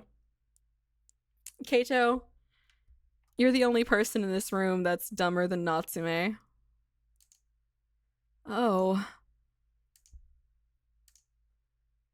They're still not here, huh? Yeah. 10 minutes earlier. Can we add Kato to the fic? What's his role, Peg? Anyway, JoJo reference. Natsume has cool hair. Josuke has cool hair. Yeah. No. He doesn't know what sex is. Oh my god. A fusion. When me and Pink were discussing MAMIYA, I said the exact same thing. I said, no way Kato knows what sex is. Kato is Okuyasu. JoJo reference. 10 minutes earlier. Alright. I fixed my tie and went on my way to the church. My strong, determined manner of walking and furrowed eyebrows were only a means of dispersing my worries. Just thinking about what we'd have to talk about made me weak in the knees. If I failed this, they would be faced with a violent death again. There was absolutely no room for mistakes. Oh, the tension alone is making my stomach hurt. And that was still nothing compared to everything else I had on my plate. Why on earth did I claim to be Natsume? I got greedy, there is no other way to put it. I should have just thought of a fake name. Why did I even take the risk of using my real one? My face flushed red with shame and embarrassment. Why did I do it? I hadn't done anything this greedy back when I was still alive. Oh, my cheeks are all warm and my stomach's cold and lonely. Some combination, huh?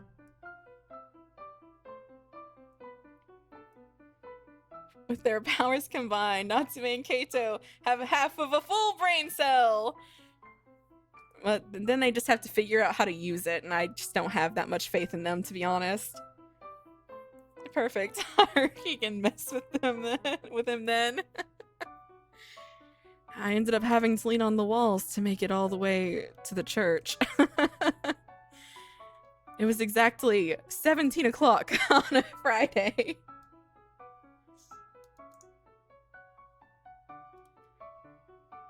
I watched the second arm reach the top, then opened the heavy door.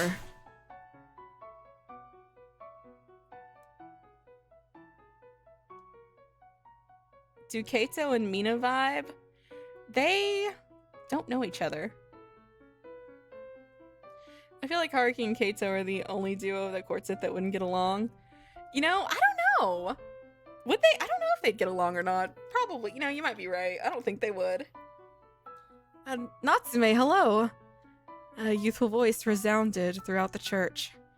It came from a tall young man known as Suo Kaito. I love how Natsume just always says their full name. He stood up and greeted me with nothing but politeness. Huh? Oh, where were the others? I looked around but saw only him. Where's everyone else? I don't know. I've just arrived myself. Maybe they're running late. Let's wait a bit. I sat down next to him and watched the time as we waited for the other three to arrive. Wait, we were changing the past to keep another of Natsume's friends from biting the dust? JoJo reference? Yeah. You know, could use some work, but we'll take it. Half an hour had already passed, yet no one turned up. My conversation with Suo Kaito was going in circles, too. His impatience had grown so much that he even started counting the empty seats in the church. Maybe they forgot to come. My complaints got him miserable. Oh no, out of Suo. What if they're intentionally staying away? We don't even know how to get in touch with them. Should we hold another funeral for Natsume? Kaito, please! That was really bad. You're filling in for Novelle, so it's perfect.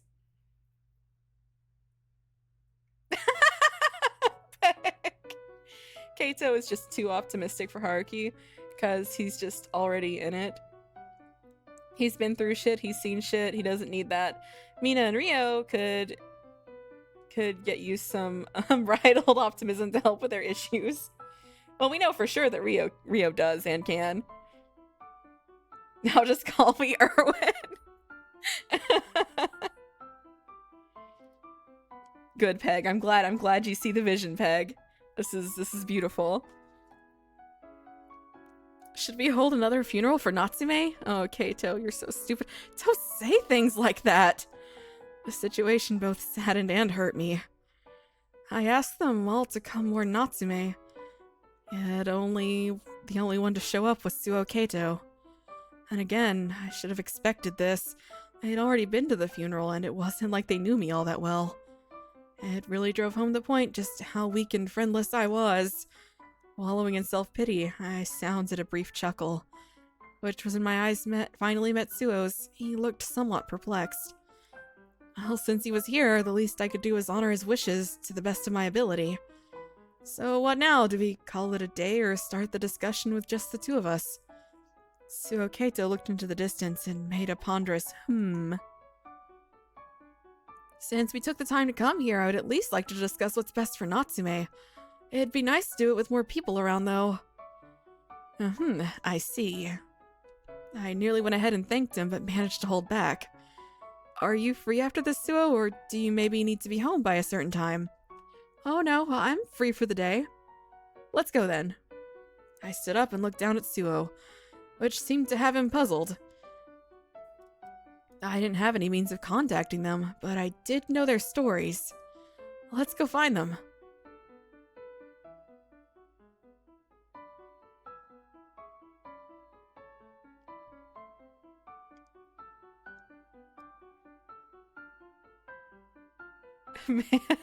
Nah, poor man slut makes canonically beautiful trans woman thirsty.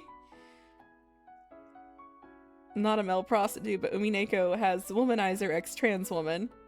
I mean, Haruki is also a womanizer. Haruki really has it all, huh? We'll start with the school. Kikuchi Ryo and Tojo Minato attend the same school. We might be able to find them there. Since you're familiar with all that, I'm assuming you also went to that school? I did, yeah. Natsume, please! We looked up at the school building. I'd been attending this place until just a few days ago, but now it actually seemed kind of nostalgic. Let's head inside. Natsume, that's the student entrance. Oh, right. She has simps? Hell yeah, even better. I can't believe we forgot to tell Peg about that facet of the dynamic. Where Haruki is a womanizer and Mina just does not care. Like, the tricks just don't work. No, they do not. In fact, I think it's important that we remember that Mina offered to leave with Haruki, and then when she got into a taxi, she kicked him so that he couldn't get in. I think we need to really remember that fact because it was very funny. The guest entrance leading into an all too familiar school building looked so distant and uninviting that it made me feel almost like a hopeless romantic who had been completely forgotten by the object of his affection. That was a sentence. It was long. What business do you have here? The aged employee behind the glass was another familiar face. I briefly hesitated to answer, but a quick glance at Suo Kato gave me a flash of inspiration. We came to take a look at the school. My little brother is considering enrolling here. A good thing it was December. Plenty of people would check out schools around this time of year in preparation of the coming entrance exams. I feel like the moment of like mutual attraction absolutely needs to be when Haruki is at peak wet dog. Absolutely. I could tell that Suo was looking at me, but I kept a composed expression and went along with my lie. I realized it might be rude of us to barge in like this uninvited, but since we happened to pass by... Give me a moment, I'll ask the school's administration. I really can't talk anymore, apparently. Thank you. The aged employee stood up and disappeared further in. Suo Kato was about to say something, but before he could, the man returned with a familiar smile on his face. I will come to more MAMIYA streams. These two are my people. Oh yes, please. Please watch the VODs. They're very important, very good. Very good. This is so well written. Just, I love this game. You're allowed to look around. Please hang these cards around your necks. Thank you. I made a smile that said, thanks for everything. We might never meet again. Natsume. The man reacted to it with a puzzled expression. But I go to a school that covers both middle and high. Suo Kato pouted. Hey, it's fine. We got in, didn't we? Oh, and you as my older brother? Seriously? Just play along! I love their dynamic so much. A tall young man flashed an uncharacteristically mischievous grin, making me feel a little embarrassed. We're here. Kikuchi Ryo and Tojo Minato go to this class. And so did I. I timidly opened the door and saw only a handful of students inside, their figures bathed in the evening sun. Sorry, may I ask something? Huh? What is it? They initially gave us suspicious looks, but eased up once they spotted the cards on our chests. Join the cult, Peg. We have cookies, and they will trigger warning for child abuse in the first VOD, though. There's some other content warning worthy stuff in other routes, but none quite as painfully realistic and dragged out as that, in my opinion. I don't know, Minato's route was pretty, well, it was rough for me anyway. I knew these people. They belonged to Tojo Minato's group of friends. We're looking for Tojo Minato. What's your business with him? Like true modern children, they didn't open up to strangers very easily. My brother here is thinking about taking the entry exams for the school, and Tojo's the one who recommended it to him, so he figured we'd drop in to say hi. Oh, Tojo left class when Tojo left right when classes ended.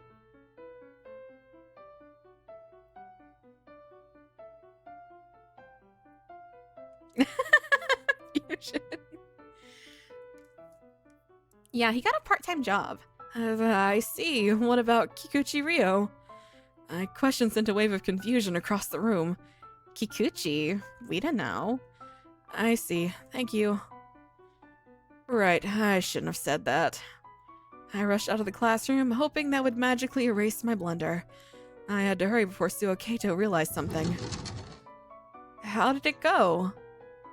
They already left. Let's go somewhere else. Oh, okay. I would have preferred to stay a bit longer, honestly. You don't usually get a chance to walk around someone else's school, you know? Let's drop by some other time, then. I tapped him on the back, and we both went back the way we came. I threw one final glance into the classroom, realizing that the seat belonging to Natsume was now gone for good. Trauma, yay! I'm very much so the token says that white guy. I'm here so that crowd doesn't get all uppity. Also, we don't like me and his friend group in this house. Yeah, they suck. And they just get away with it. Get away with being the worst. They're probably at their part-time jobs.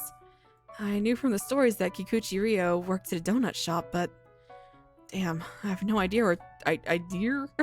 Oh no, it's over for me. Damn, I have no idea where Tojo Minato works. Oh my god, Natsume doesn't know. I forgot about that fact. Natsume, no, you're so stupid. It might have been a good idea to ask his friends, but since we'd already left the school, it would have seemed odd to suddenly show back up. I thought back to all the stories I'd read in hopes I'd remember some kind of a hint. I was drawing a total blank. I do know where he lives, though. You do? How? Suho was visibly shocked when he heard me mumble to myself. Oh! Well, I just kind of know. I tried to laugh it off, but he kept on staring at me with a look of profound confusion. Natsume!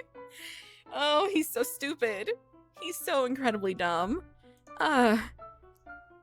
Natsume, could it be that you're actually... I was really hoping he wouldn't suddenly label me as a criminal. It was honestly the last thing I wanted him to see me as. A private detective? I love that random sparkle sound we get.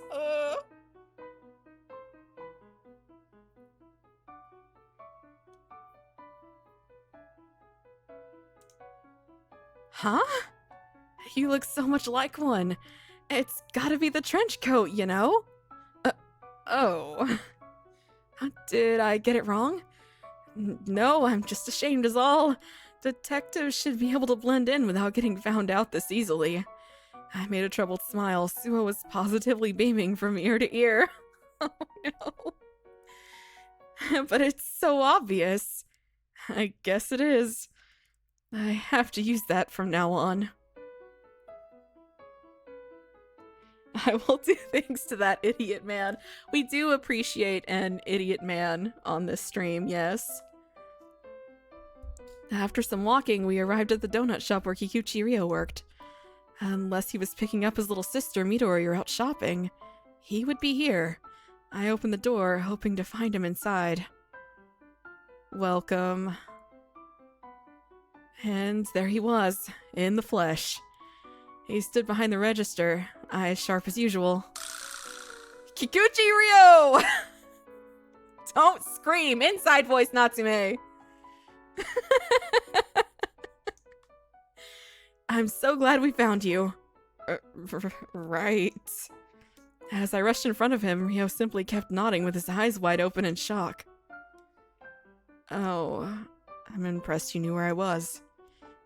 Seeing my face seemed to have jolted his memory. I was glad he remembered me. I haven't forgotten about our agreement, but I found out just last night that I'd have to handle today's shift as well. And I had no way of letting you know, so, I'm really sorry. Natsume read both Haruki and Mina's stories and didn't have the epiphany. Natsume saw all that pain and anguish Mina went through and thought, wow, I didn't understand any of that. And, you know, it totally checks out. Speaking of, I got a tech support yours for tomorrow.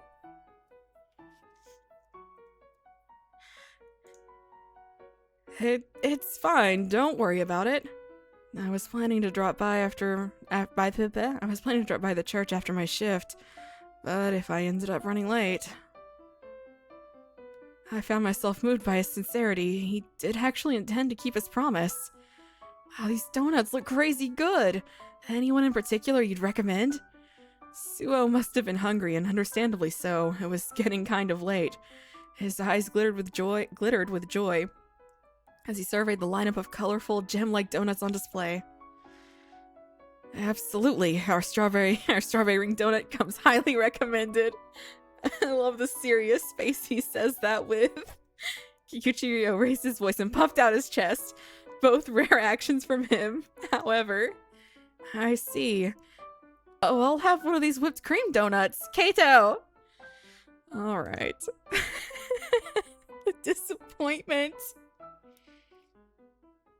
OMG, I just saw Mina and Haruki together. I'd sent for Mina too. Amen. His passion didn't seem to reach Suo. Tojo Minato also failed to show up at the meeting, so we're actually looking for him too. Tojo? If he's not at school, he should be at his part-time job. And do you know where that is? No, I don't. Really? But I thought you two got along. Well... Kikuchi-ryo placed a hand on his forehead, seemingly thinking about something. I used to know where he worked, but then he suddenly switched jobs. I mean, you could try and look up his previous workplace, but I doubt you'll find him there. I wouldn't count on it, at any rate. He's kinda fickle like that. I see. In that case, we probably were better off moving Morichika up the priority list and starting with him instead. I nodded in understanding. Thanks, Kikuchi-ryo. We'll come back once we're done. Sure. Sure, he says.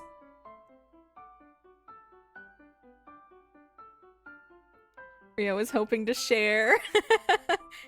Yeah, because, I mean, he probably can't necessarily afford the donuts very often. Poor little guy. Alright, next up is Morichika Haruki. He's not a student, is he? Do you know where he works? Probably nowhere. Nowhere? You mean he's an adult without a job?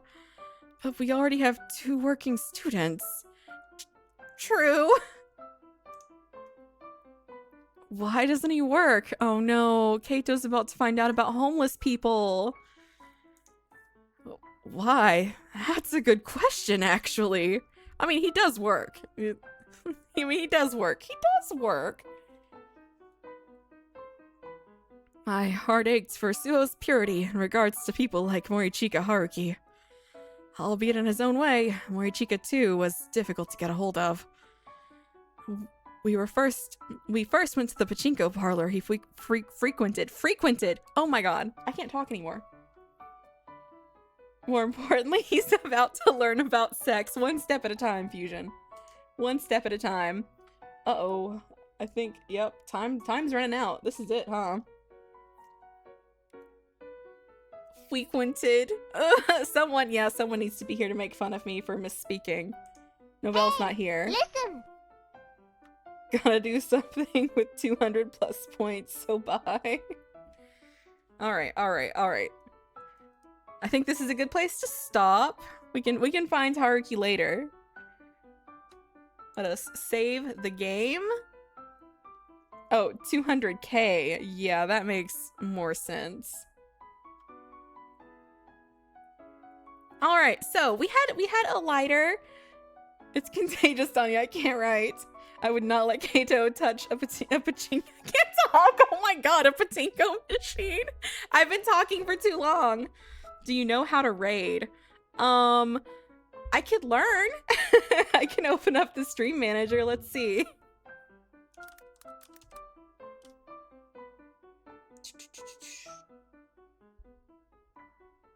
Pachinko machine. I'm struggling. Let's see. I see a raid channel button. Who am I? San Saley. Okay, I can do it, I bet.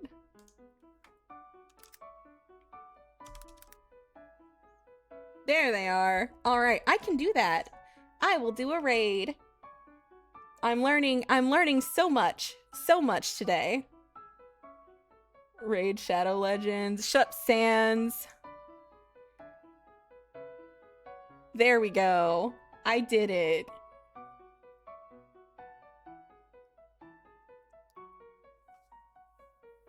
Okay, I'm going to push the raid now button. So long. Good night.